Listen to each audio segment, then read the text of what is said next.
মাতৃভক্তি ছিল বিদ্যাসাগরের চরিত্রে অন্যতম গুণ।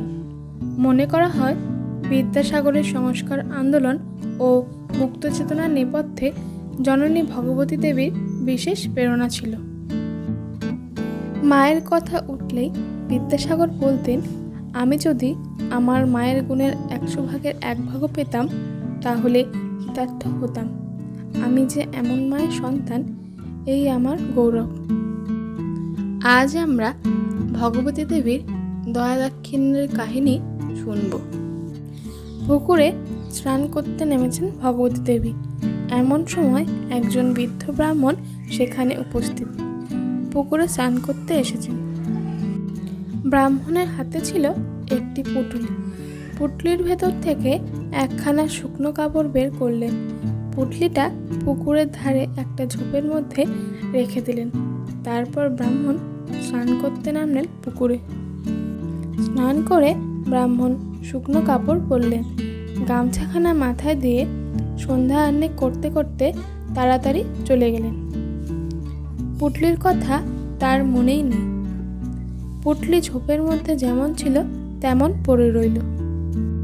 স্নান করে ভগবতী দেবী যখন উপরে উঠলেন, তার চোখ পড়ল পুঁটলির ওপরে। পুঁটলির মধ্যে কি আছে? ভগবতী দেবী খুলে দেখলেন কয়েকখানা নতুন কাপড়, 1 জোড়া সোনার দুল আর 40 টাকা। আর কোনো উপায় না পেয়ে ভগবতী দেবী ওই পুঁটলিটিকে সারাদিন পাহারা দিতে লাগলেন।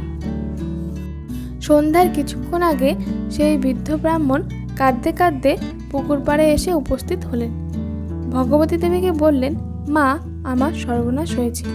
আমি কন্যাদায়গ্রস্ত। কাল আমার মেয়ের বিয়ে।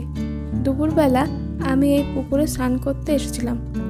আমার কাছে একটি পুঁটলি ছিল। ভিক্ষে করে যা কিছু জোগাড় করেছি সব ওই পুঁটলির মধ্যে আছে। মা, এখন আমার উপায় কি? ভগবতী দেবী বললেন, ওই পুঁটলির মধ্যে কি কি জিনিস ছিল? পুঁটলির মধ্যে যা যা ছিল ব্রাহ্মণ তার বর্ণনা দিল। ভগবতী দেবী বললেন, আপনি যে কন্যাদায়গ্রস্ত তা আমি আগেই বুঝতে পেরেছি। তা না হলে আপনার এমন ভুল হবে কেন?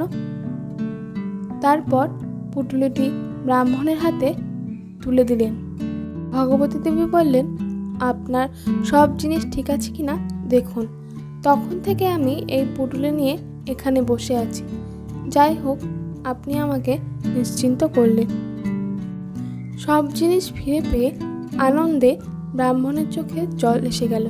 তিনি বললেন, মা, তুমি আমার জাতকুল রক্ষা করলে।